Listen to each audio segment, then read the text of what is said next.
Edibleink food coloring pens, set of 11. There's a lot of love with pens from Edibleink. They come with 2 black pens as well as yellow, orange, red, light and dark green, sky blue, purple, brown, and pink. They are FDA approved as edible ink, which is just a fancy way of saying they contain food dye, not actual ink.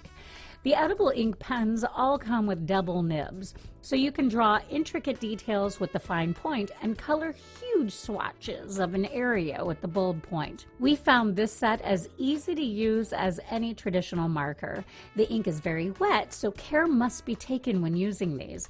If you do not wear gloves while decorating, you can expect to have rainbow fingers when your project is finished. All the colors are bright and true to the exterior color of the pen, with the notable exception of the black pens, which we will further discuss below. The colors stay true even overnight, although, to be fair, we only had a few cookies that made it that long. As vibrant as the colors were, they did not in any way change the taste of the cookies we used them on. Even the cookies we selected for all red and black ink designs were yummy. When coloring large areas, it may be necessary to wipe the nibs off in order to keep the ink flowing properly.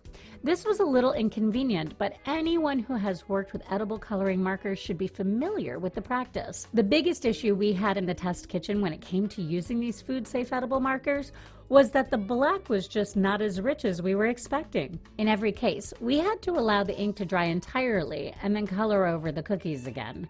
This proved just one inconvenience too many, so most of our cookies had dark gray designs instead of black. After careful consideration, we still decided these were the best edible markers for cookies on a budget.